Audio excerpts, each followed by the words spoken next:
আসসালামু আলাইকুম রহমতুল্লাহি অবরকাতুহু। সম্মানিত দর্শক, বড় অসময় চলছে বাংলাদেশের রাজনীতিতে। আর সেই অসময়ে যে নির্মম, নিষ্ঠুর অথচ বাস্তব সমস্যাগুলো যেভাবে আলোচিত হচ্ছে,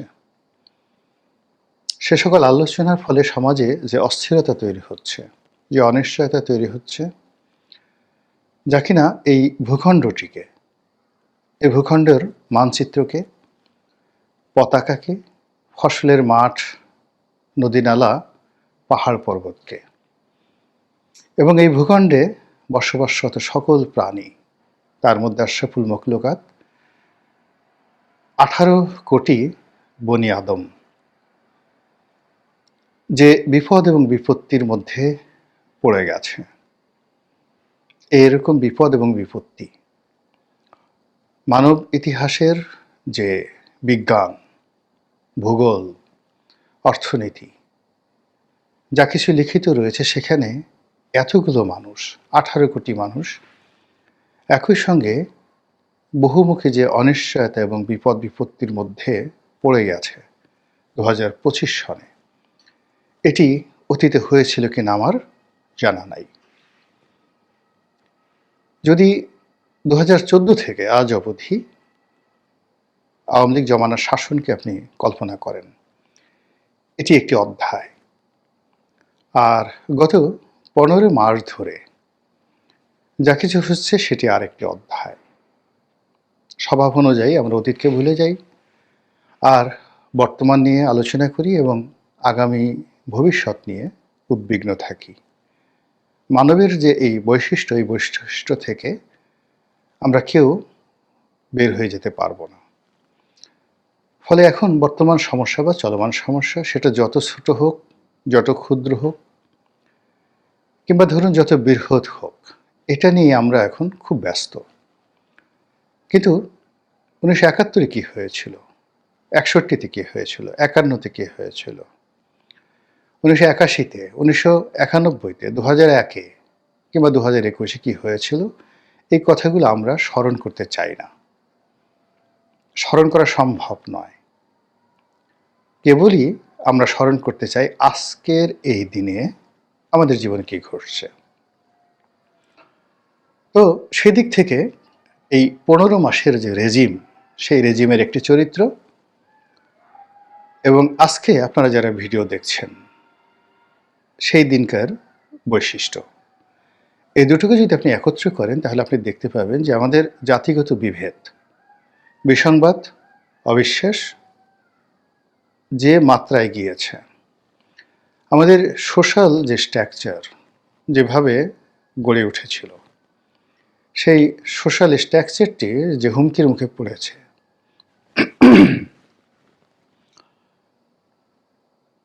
সেই অবকাঠামোটি যেভাবে এখন ঝাঁকুনির মধ্যে পড়েছে, এটি আমার জীবদ্দশায় আমি কখনো দেখিনি। সম্মানিত লোক, মুরব্বী, ধনী, দরিদ্র, বিভিন্ন শ্রেণী পেশার মানুষের মধ্যে যে বন্ধন, পারস্পরিক যে শ্রদ্ধাবোধ, বিশ্বাস এবং আস্থা ছিল, সব ভেঙে চুরে চুরমার হয়ে গেছে। প্রচণ্ড নিষ্ঠুরতা নিয়ে আমরা একে অপরকে আক্রমণ করে চলেছি, বেজ্জতি করে চলেছি। মানবকে দানব বানানোর কিংবা অমানুষকে দেবতা বানানোর যে উল্লম্ফন আমাদের এখানে তৈরি হয়ে গেছে, এটা কবে শেষ হবে তার আগেই প্রতিদিন নিত্য নতুন নাটক তৈরি হয়ে গেছে। আমরা গত 14-15 মাস ধরে আরেকটি 1-11, আরেকটি 2-11 বা ওই যে কুখ্যাত 111 রয়েছে, সেটার আদলে আর একটা নতুন ব্যবস্থা আসতে যাচ্ছে। -2 থিওরি, যেটি 2006 সনে ভীষণ রকম কুখ্যাতি অর্জন করেছিল, রাজনীতিবিদদের জীবন তছনছ করে দিয়েছিল, সেই রকম একটি নমুনা আমরা দেখতে পাচ্ছিলাম যে আবার নতুন করে এসেছে। আমরা বলে আসছিলাম যে মার্কিন আধিপত্যবাদ, সাম্রাজ্যবাদ, এটি মাথাছাড়া দিয়ে উঠছে। আমরা দক্ষিণপন্থা গ্রুপ বলতে যেটি বোঝাই যে ধর্মীয় আধিপত্যবাদ, ধর্মীয় গোঁড়ামি এবং যাকে বলা হয় ফান্ডামেন্টাল যে মেন্টালিটি, উগ্রবাদ, এটি ক্রমশ বেড়ে যাচ্ছে। এই কথাগুলো গত 14 মাস যাবৎ আমরা বলে আসছি।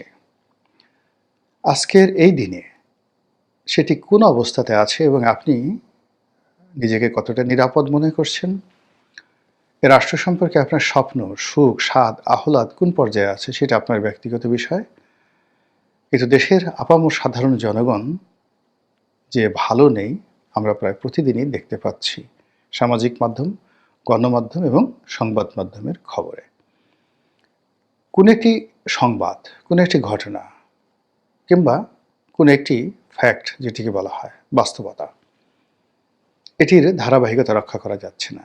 কি নির্বাচন, কি সংস্কার, কি বর্তমান ডক্টর ইউনূস সাহেবের যে সরকারের কার্যকাল, মেয়াদ, কিংবা অন্য যা কিছু রাজনীতি সংক্রান্ত, তারেক রহমান সাহেবের আগমন, খালেদা জিয়ার সুস্থতা, আওয়ামী লীগের পতন, শেখ হাসিনার বিচার, কিংবা রিফাইন্ড আওয়ামী লীগ, রাজনৈতিক ঐক্য, এনসিপির ভবিষ্যৎ, মানে যা কিছু খুব আলোচনা হচ্ছে।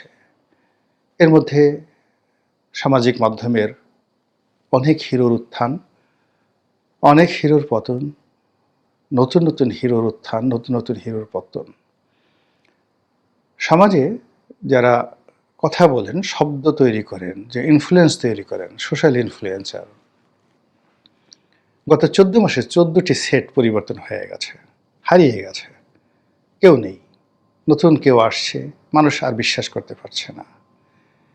ঠিক তেমন একটি অবস্থাতে আবার নতুন করে আওয়ামী লীগের নাম আসছে, নতুন করে বিএনপির নাম আসছে, নতুন করে তারেক জিয়ার নাম আসছে, নতুন করে জয়ের নাম আসছে এবং নতুন করে আবার ১১-র কথা আসছে এই গত কয়েকদিন ধরে। প্রসঙ্গটা শুরু করেছিলেন আওয়ামী লীগ সভানেত্রী শেখ হাসিনার পুত্র জনাব সজীব ওয়াজেদ জয় তার একটি সাক্ষাৎকারে, যেটি তিনি দিয়েছিলেন বিবিসি বাংলার সঙ্গে। নানা কথা তিনি সেখানে বলেছেন এবং সে সকল কথার মধ্যে একটি উল্লেখযোগ্য কথা ওই সময়টাতে যখন তিনি বলেছিলেন তখন সেটি গুরুত্ব পায়নি। তা ছিল এরকম: আওয়ামী লীগ এবং বিএনপি এ দুটো দলের শীর্ষ পর্যায়ের যে নেতৃত্ব, এটি পরিবর্তন করার জন্য চাপ প্রয়োগ করা হচ্ছে, চেষ্টা করা হচ্ছে, এবং তাও আবার দেশের বাইরে থেকে। তিনি স্পষ্টভাবে বলেন এটা কি ইউরোপ থেকে নাকি আমেরিকা থেকে নাকি ভারত থেকে, কিন্তু তিনি যেটি বলেছেন যে আওয়ামী লীগের নেতৃত্ব পরিবর্তনের যে চাপ আছে দেশের বাইরে থেকে, একই চাপ বিএনপির উপরও আছে। ইট মিনস ১/১১-র সময় সেই ২০০৬ সনে যেভাবে বিএনপির নেতৃত্ব থেকে জিয়া পরিবারকে আর আওয়ামী লীগের নেতৃত্ব থেকে শেখ হাসিনা পরিবারকে বাদ দেওয়ার একটা প্রক্রিয়া ছিল, তার সঙ্গে সঙ্গে দলের যে সকল চিহ্নিত দুর্নীতিবাজ, অকর্মণ্য, তাদেরকেও বাদ দেওয়ার মতো একটা প্রক্রিয়া শুরু হয়েছিল ২০০৬ সনে, এবং তখন সেটা ব্যর্থ হয়েছিল। এখন যারা সরকার পরিচালনা করেছেন বা করে চলেছেন তাদের কেউ কেউ সেই প্রক্রিয়ার সঙ্গে সরাসরি যুক্ত ছিলেন এবং তারা ব্যর্থ হয়েছিলেন সেই সময়টিতে। যে সেনাপতিরা ওই সময়টিতে অর্থাৎ ২০০৬ সনে ব্যর্থ হয়েছিলেন, তারা ব্যর্থ হয়েছেন, কিন্তু তাদের প্রতিষ্ঠান তারা এখনও সক্রিয়।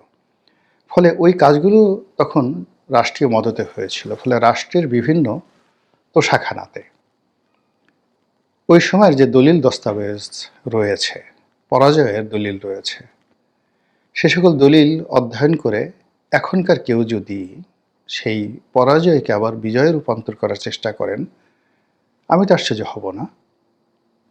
যেটা বলছিলাম, সেই ১/১১-র সময়টিতে যা কিছু হয়েছিল সেটি আবার নতুন করে এই সময়টিতে শুরু হচ্ছে বলে আমরা যেটা বলে আসছিলাম সেটিকে আবার সিল মেরে দিলেন জনাব সজীব ওয়াজেদ জয়।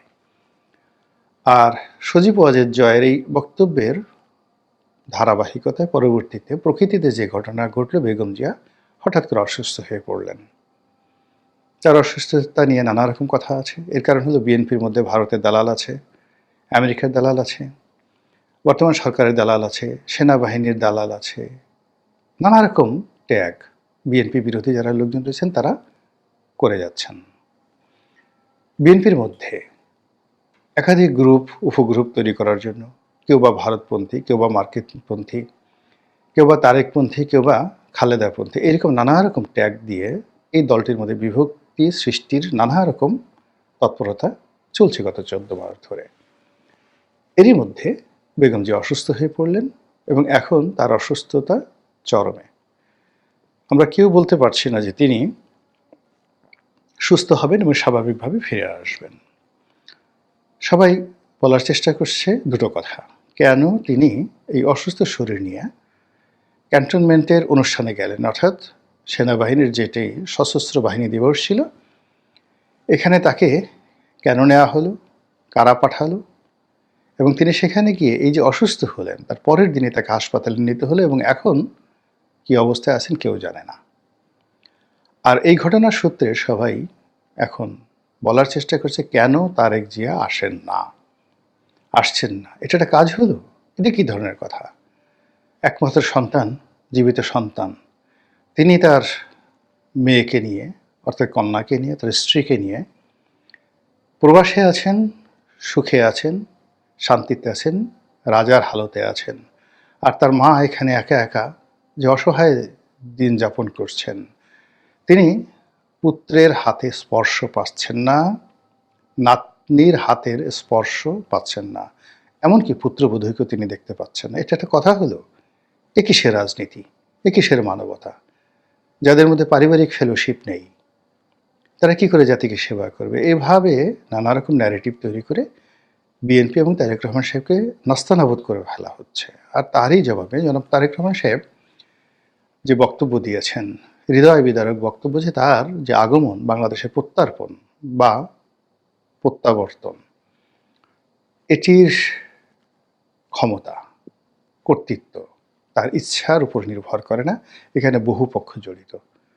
মুহূর্তের মধ্যে সব কিছু তছনছ হয়ে গেছে এবং সকল রাজনৈতিক হিসাব উলটপালট হয়ে গেছে এবং সবাই তখন এই জনাব তারেক রহমান সাহেবের এই যে সাম্প্রতিক বক্তব্য, এই বক্তব্যের সঙ্গে বিবিসি বাংলার সাথে মিস্টার জয়ের, সজীব ওয়াজেদ জয়ের যে বক্তব্য, এটার একটা অন্তর্মিল খুঁজে পেয়েছে। আর সেই অন্তর্মিলের সূত্রে এখন ১/১১ সময়টিতে যেভাবে বিএনপি এবং আওয়ামী লীগের সম্মিলন হয়েছিল এবং যেভাবে এরশাদ জামানাতে বাধ্য হয়ে বিএনপি এবং আওয়ামী লীগ এক টেবিলে বসেছিলেন এবং বেগম খালেদা জিয়া এবং শেখ হাসিনা পাশাপাশি বসে জাতির উদ্ধারে, জাতির কল্যাণে তারা রাজনৈতিক পরিকল্পনা গ্রহণ করতে বাধ্য হয়েছিলেন, সেরকম একটা পরিস্থিতি কি এখন অনিবার্য হয়ে পড়েছে যখন আওয়ামী লীগ এবং বিএনপি যদি একত্র না হয় এবং কাঁধে কাঁধ না মিলায়, তাহলে হয়তো এই দুটো দলই হারিয়ে যাবে। ফলে এই দুটো দলের মধ্যে যদি বন্ধন হয়ে যায়, এই দুটো দলের মধ্যে যদি বন্ধুত্ব হয়ে যায়, সজীব ওয়াজেদ জয় এবং তারেক রহমান সাহেবের সঙ্গে যদি যোগাযোগ হয়ে যায়, এমনকি বেগম জিয়ার সঙ্গে শেখ হাসিনার যোগাযোগ হয়ে যায়, তাহলে কি হবে? এসব বিষয় নিয়ে তুমুল আলোচনা চলছে। এ সকল আলোচনা যখন তুঙ্গে, তখন দেশবাসীর দৃষ্টি এখন সেই এভার কেয়ার হাসপাতালে, যেখানে বেগম জিয়া অসুস্থ অবস্থায় আছেন। ঠিক সেই সময়টিতে ডিজিএফআই অফিসে কি হচ্ছে, ক্যান্টনমেন্টে কি হচ্ছে, বঙ্গভবনে কি হচ্ছে, গণভবনে কি হচ্ছে, গণভবন তো আর এখন নেই, মানে যমুনাতে কি হচ্ছে, তারপর মন্ত্রীপাড়ায় কি হচ্ছে, কূটনীতিবিদদের যে অঙ্গন, সেই যে ডিপ্লোম্যাটিক জোন, সেখানে কি হচ্ছে, কি হচ্ছে রাওয়ালপিন্ডিতে, কি হচ্ছে দিল্লিতে, কি হচ্ছে ওয়াশিংটনে বা পেন্টাগনে, ইত্যাদি বিষয়গুলো নিয়ে ভীষণ রকম আলোচনা হচ্ছে। আর দেশের রাজনীতি এখন উড়াল দিয়ে সারা পৃথিবী ঘুরে বেড়াচ্ছে, কখনো লন্ডনে, কখনো পেন্টাগনে, কখনো দিল্লিতে, কখনো কাতারের রাজধানী দোহাতে, কখনো তুরস্কের রাজধানী আঙ্কারাতে, সেখান থেকে আবার ব্যাংকক, সিঙ্গাপুর, দুবাই হয়ে চলে যাচ্ছে সেই যে সৌদি আরবের রাজপ্রাসাদে। এভাবে যদি রাজনীতির ঘূর্ণিপাক হয়, তাহলে ভোট কোথায়? ভোটারই বা কোথায়? রাজনীতিবিদরা কোথায়? আমাদের কি ক্ষমতা আছে? শুধুমাত্র সাফার করা ছাড়া বা দুর্ভোগ দুর্দশা পোহানো ছাড়া। মহান আল্লাহর কাছে সাহায্য চাই। আমরা পথ হারিয়ে ফেলেছি, আমরা অকৃতজ্ঞ হয়ে পড়েছি এবং আল্লাহর দেয়া একটা নেয়ামত আমরা শুধুমাত্র অস্বীকার করিনি, অপমান করেছি। এজন্য অনেক আসমানি বালা মুসিবত আমাদেরকে পাকড়াও করে ফেলেছে। এই দুর্বিষহ অবস্থা থেকে পরিত্রাণের জন্য সেই সত্তার সাহায্য এবং আশ্রয় প্রার্থনা করছি, যিনি আমাদেরকে সৃষ্টি করেছেন, যিনি আমাদের জীবন দিয়েছেন, আমাদের মৃত্যুর মালিক এবং আমাদের শেষ দিন বিচার দিনের মালিক এবং জান্নাত জাহান্নামের ফয়সালাকারী। আসসালামু আলাইকুম রহমতুল্লাহি ওয়া বারাকাতুহু।